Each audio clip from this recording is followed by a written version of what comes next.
So, as Emma said in her kind introduction, my name's Michelle Lorentzos. I am a neurologist. I'm based in Sydney. I work at the Sydney Children's Hospitals Network at Westmead and also a little bit at Randwick. In my neurology capacity, I'm the head of the neuromuscular clinical service that we have at the Kids Hospital at Westmead. So I see a lot of patients with inherited muscle diseases. And that's really where I started working in clinical trials, actually, where there's quite a busy clinical trial interface.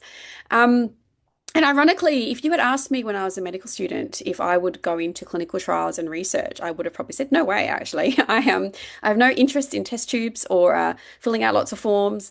I really like being with patients and listening to their stories and trying to see how I can help in pragmatic ways. But what I discovered more and more when I saw children with rare and complex and sometimes incredibly serious conditions is that the more I listened to their stories, the more I realized how much families were wanting us to say, where we can't treat things definitively now, and when we don't have great treatments now, what's next? And that really introduced me and made me very passionate about clinical trials and clinical research, and not just from the scientific perspective, but how we can do that better in terms of our systems.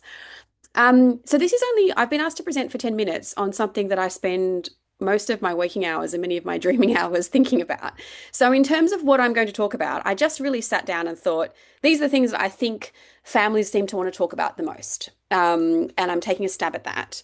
But the good thing is I don't have to talk didactically for long. And if the questions that you have and the discussions take us in another direction, then I'm very happy to go with that. As has already been said, it's a tricky time of evening. It's a tricky time of year for that matter. I don't know about the rest of you, but I'm limping towards the end of December. Everything at work and home is busy. I'm exhausted from the elf on the shelf and regretting that I ever started it.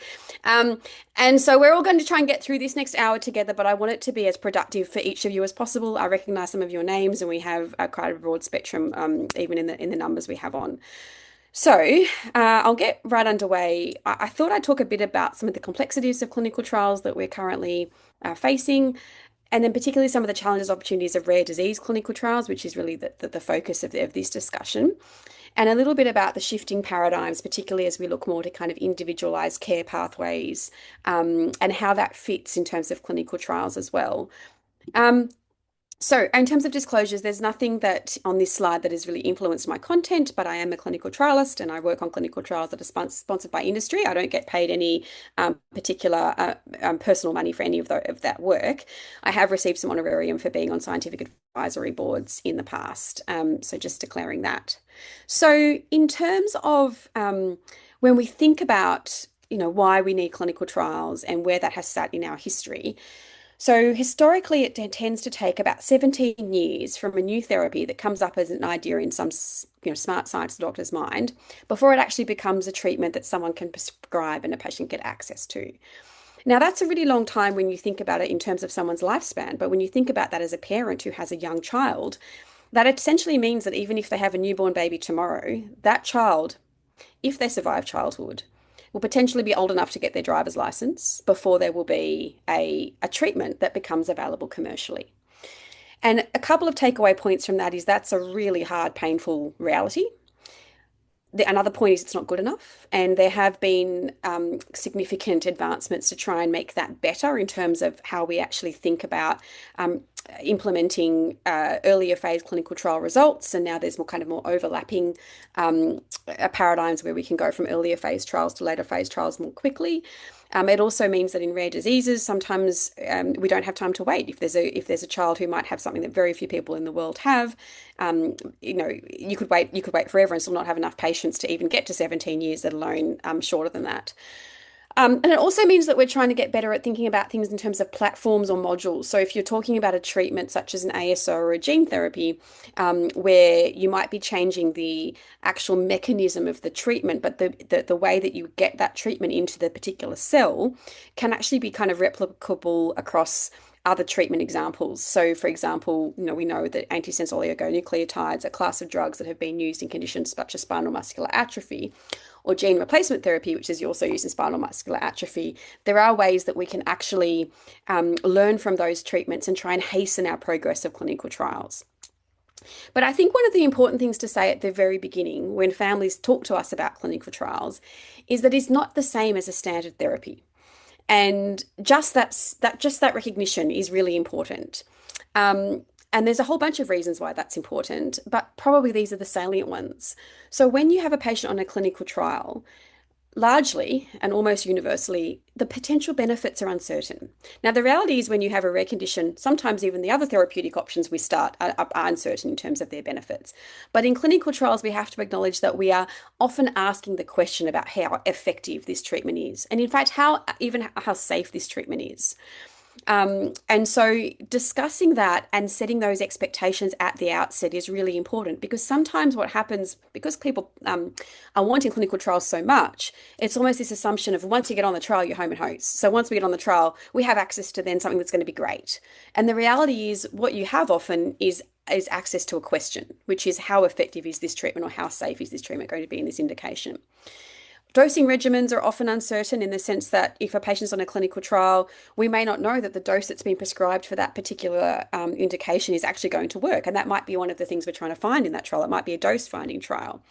And not everyone will be eligible. And that's really important. So I had a mother say to me about probably a few years ago now, about a particular condition. When I rang her about a trial for a treatment that her child was eligible for, the mother said to me, "This sounds great. I'm a little bit reluctant about using my child as a guinea pig. So what I'd like to do is take the drug first, and if it's okay with me, I'd give it to my child." Now, as a mother, that makes sense to me. I'm a mum of two kids, and before I give my kids something that's hot off the stove, or when they're asking about what something tastes like, that makes perfect sense. But it's actually not usually possible for clinical trials. In fact, really never, because there are certain tight criteria. And that happens partly in terms of safety and ethics, and also so that you can answer the scientific question properly. So this is a slide that traditionally people would put at the back of the clinical trial presentation. We talk all about clinical trials and what they mean and what they do. And then we'd say, oh, and by the way, this can be a stressful experience for a family. But when I was writing these slides, I decided I wanted to put it right at the beginning because I don't actually think we can think any further about discussing this with families until we acknowledge that we tell people all the time, don't make decisions when you're stressed.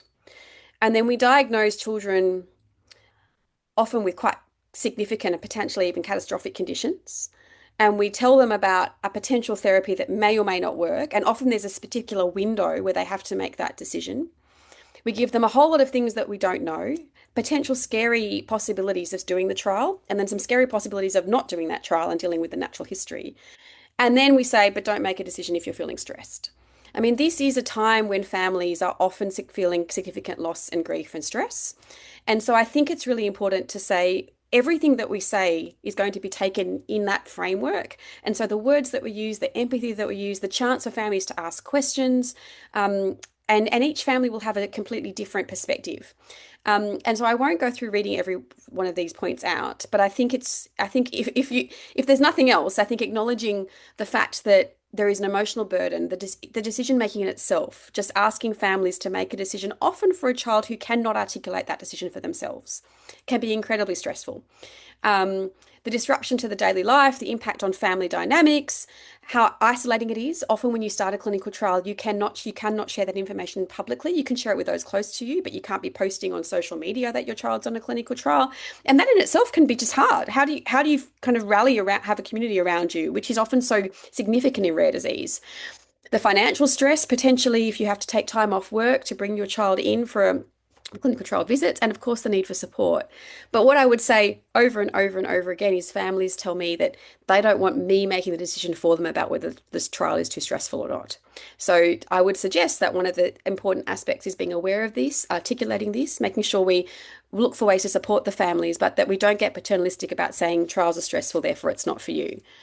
And so I would also add that more and more we're trying to advocate for the fact that when we are offering clinical trials to families, that happens in tandem with the psychosocial supports that they require. And if that's social work or psychology, or screening for pre-existing psychosocial issues within the family.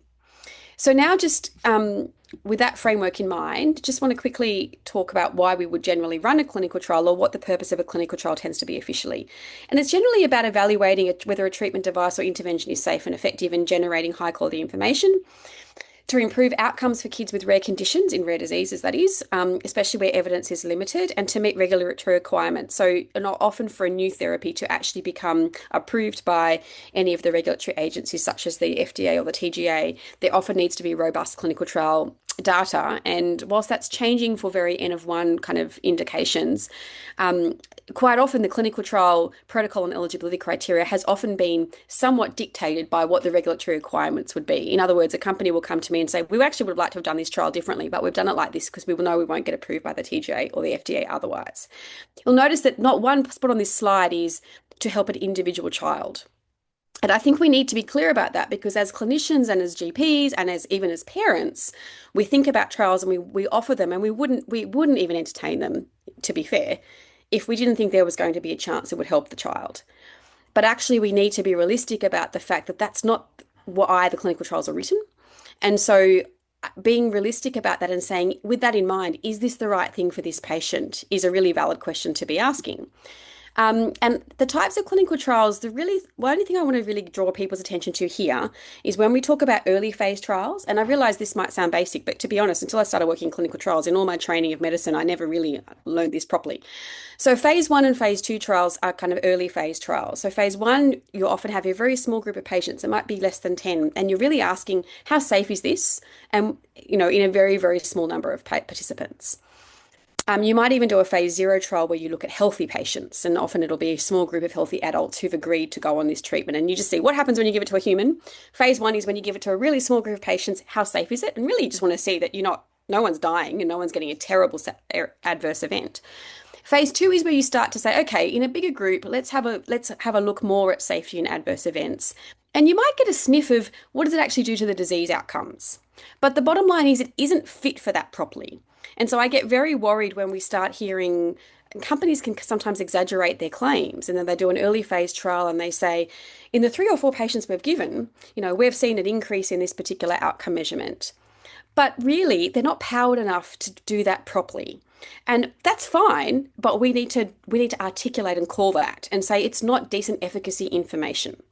So it's not until you get to your phase three, traditionally, where you have larger populations and you're really powered to look at, does this drug work or do its job?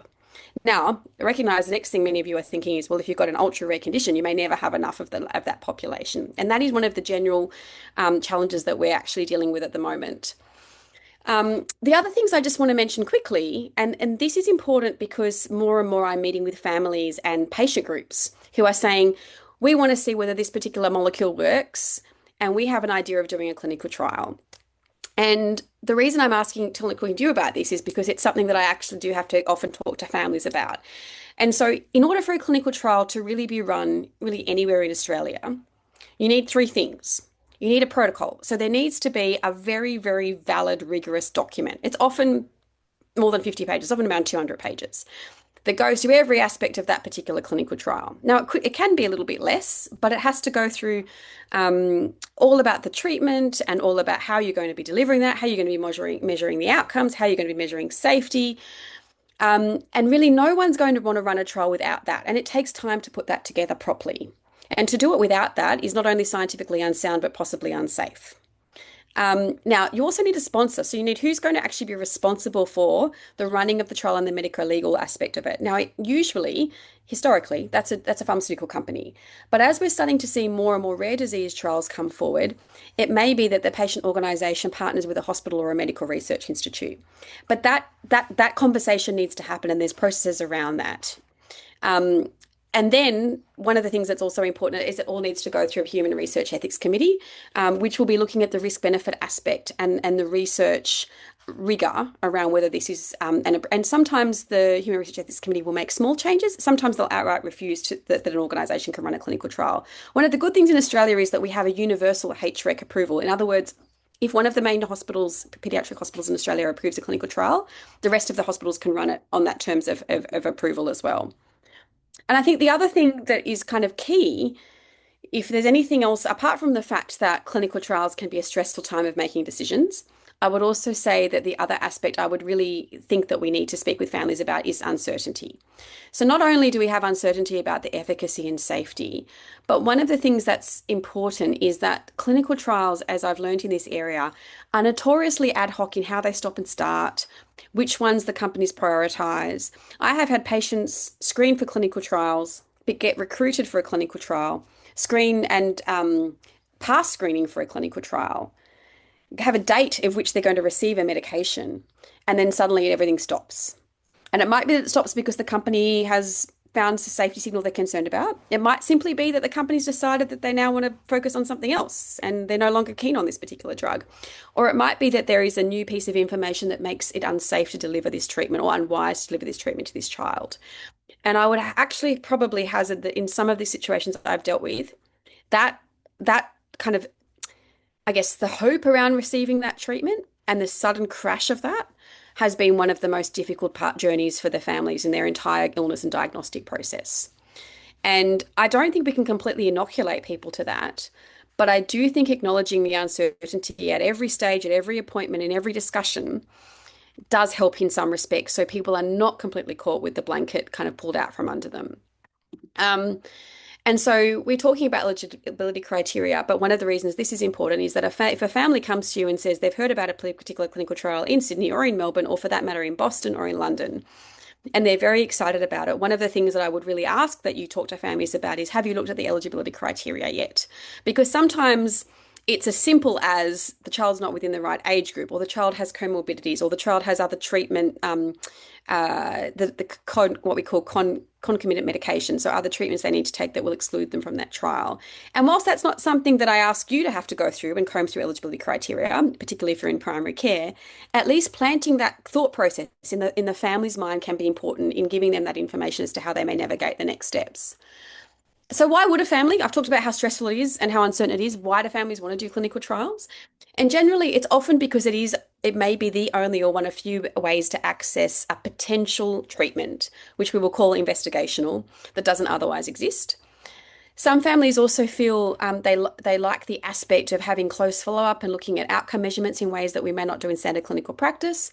And I would also say that one of the main things is that many families are incredibly gracious and they want to add to the knowledge base about that condition that will hopefully benefit their child, but may also benefit children in the future. And that's often a significant factor.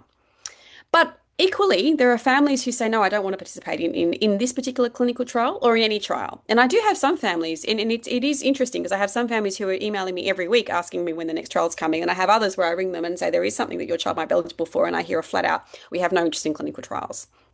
And for those families, I obviously continue to offer that as at different intervals, as in case their opinions change. But we also respect that that decision, and often it's about potential risks and side effects, and not wanting to be one of the first people to try something. It might be around the fact that they feel it shouldn't be up to them to decide that their child gets something where there's very limited evidence, and until their child is able to make that decision, or without their child making that decision, they're not comfortable with that risk profile. Sometimes it's around the fact that the trial design itself will have a randomization or placebo arm. In other words, the child will have to go on a placebo or a sham medicine for a year beforehand. And families say, look, I don't really want to do that. We're signing ourselves up for a period where a child's going to have very limited benefit, only a placebo benefit, if any. And also trials can be, depending on the design, incredibly burdensome. So I have patients who come in every single week for an infusion, for instance. So that's significant for the parents. It means the child missing time off school. It's a constant reminder of the condition for everybody as well. And I know many of you would say you're reminded of it all the time, 24/7 anyway. But then I do have other patients who say, actually coming in and having to be in the hospital often is stressful in itself. And sometimes you have to come off a particular treatment or deviate from another pathway to get access to a trial, and that can bother or be a reason that families are hesitant. Now, I just want to go a little bit more to some of the rare disease paradigm and thinking about, how we think about treating. Many rare diseases are genetic, although not all of them. And in a monogenic condition where it's caused by one particular gene, traditionally our treatments have been around symptom management. And then we've had other treatments that actually look at the expression of a gene, and that includes things like your antisense oligonucleotides. But more and more there has been focus in the last decade or so, particularly the last couple of years, about gene replacement therapy. And so one of those examples of that is something like AAV gene replacement therapy, where you can give a new copy of the gene into the viral vector. The viral vector is like the Amazon delivery driver that actually gets the new gene to the right cell. And the reason I'm mentioning this specifically is because it kind of ups the ante when it comes to complexity. And that's because this is an irreversible process that a patient is experiencing. I tell families, think of it like a transplant. We can't undo this once it's done. It often has significant risks associated with it, including the fact that you might need, or you do need often, a significant period of higher dose immunosuppression. That has its own risks and its own side effects. But one of the main reasons is that once you give a virus as a mechanism, the body has antibodies to that particular virus. And that means, at least for now, this may change in the future with different technologies, you can only do this once. So if it doesn't work, or if something better comes along that's using a similar technology, patients will not be able to access that. And it also means that if there's another clinical trial, because you've actually changed the genetic footprint of this particular person, they're not going to be eligible for other clinical trials. So when it comes to the gene replacement therapies, and this can include CRISPR as well as the more kind of simple kind of mechanism I just showed you, so CRISPR being gene editing, but sometimes you use a virus to put the gene editing materials into the cell. That's an incredibly stressful decision for a family to make because of the fact that it does seem such a one-way door. And I just wanted to kind of touch on talking about CRISPR. So this is a baby KJ who was very well publicized earlier this year, a baby with an inborn error of metabolism who received an individualized therapy, was diagnosed within a few hours of life, went on to receive this individualized therapy within 8 months. Now, if I remind you that we talked about 17 years earlier, that's pretty phenomenal. And it's exciting to hear about these particular examples. But what this also does is raise expectations and cause questions for families as to, well, if this could happen in 8 months, what are we waiting for with my child? And I think it's really important that we ask those questions and that we look at where there is fat in the system around progress. But the bottom line is the reason this was so well publicized is because it is remarkable and it required a whole multi-sector response around one particular child that is very hard to scale up, at least for now. And so what I want to draw attention to is in this space where we find the complexity and hopefully I've demonstrated enough, well, not enough, but hopefully I've demonstrated that I recognize the gravity and the importance of this for my patients and families. Because this is a kind of a flippant analogy, but one that I do feel quite often is that like we're in the movie Speed, because when we take too long to get treatments and into clinical trials and into clinics, it's like having the bomb on the bus. And if we slow down and we get the speedometer too slow, the bomb goes off. Having said that, if you drive like crazy and you drive recklessly, the bus crashes anyway. And I think a lot of the time it feels in clinic as though I'm watching patients deteriorate and degenerate and we're not getting our treatments fast enough. But we do know that when things can go too quickly, that there are significant adverse events and there have been mortalities and significant morbidities as a result of complex high-risk treatments. And so one of the responses to this, and I'm nearly at the end of my slides, has been trying to say, how can we acknowledge the fact that in rare diseases, we have less patient cohorts, we have new treatments that, yes, have risk, but we have to acknowledge that doing nothing has a risk. So what kind of mechanisms can we do to allow us to make the best possible decision, acknowledging that will be different for every family? So the FDA has had just recently published in the last month this new plausible mechanism pathway. And I'm showing this because even though this is an American process, I think it is something that the TGA and our regulatory systems are looking to, which is to say, maybe we can't do big randomized clinical trial in all rare conditions. We also don't want, some kind of, pathological kind of nutty professor prescribing every kind of possible dangerous molecule with every time they sneeze either. So what's the actual right algorithm? And essentially what they've done, sorry, I did have a slide that went through the 5 principles, but I took it out in the interest of time, was said these are particular areas where we will allow a hastened or individualized review of a particular treatment. And it's around the disease mechanism, it's around the disease itself being measurable and having some natural history, and it's around the proof of concept. So using things like animal studies as well, but allowing that to be part of how we assess a medication. And I do have, I think I put the reference at the bottom of this slide, which I can't see because I can see people's lovely faces instead. And I want to acknowledge that a huge part of this is about discussion around risk. And a mother said something to me recently, which I've quoted now several times, along the lines of, please allow my child the dignity of risk. And the truth is, when we didn't have vigilant safeguards, there were some terrible things that happened to children in the name of clinical trials and clinical research, and even more so for people with intellectual disability. And so it is important that we have safeguards and responses to make sure that decisions are being made in the best interest of a child. Although you could ask who is responsible for deciding that best interest. But the bottom line is, if we go so risk averse that we won't do anything to patients, then we never shift past the status quo. And families tell us all the time that they want to be able to be part of the risk assessment process. And one of the things that I find myself talking to bureaucrats a lot and executive is the fact that in medicine is by nature a profession that has to be okay with risk. When you see a patient who you see in clinic and you say, I think you're completely fine, and in fact I don't even need to see you again, even that decision has risk because you may have missed something. Right through to times where we will advise quite high intense treatments in an ICU that are somewhat more experimental. And so my response to this is that I think we have to acknowledge that risk is part of this paradigm, but our responses to risk need to be collaborative, scientifically informed, proportionate, and transparent and consistent. And I said at the symposium recently that one of the things that I push back at is where I hear people just say to me, I'm just not comfortable with that. And to which I've started saying, I'm not a massage therapist. Comfort is your comfort is not my primary concern. What I want to understand is, does that discomfort come from a scientific aspect, an aspect of inequity, an aspect of that there is a disproportionate amount of either too much or too little rigor around this process, because we are all going to be uncomfortable in this paradigm as we shift and we try and move forward with our clinical trials and treatments. But I think that's something that we need to be accustomed to and responsive to in a way that is collaborative, scientifically informed, proportionate, transparent, and consistent, and primarily puts the individual at the centre of the decision-making process. And for that reason, we're putting in place an Innovative Therapies Advisory Panel where we are looking at a matrix to say, how do we decide in terms of individual treatments, what is the right, what we can allow to do when we're doing a first in human treatment within an organisation. And I think to me, that's informed by this other mother.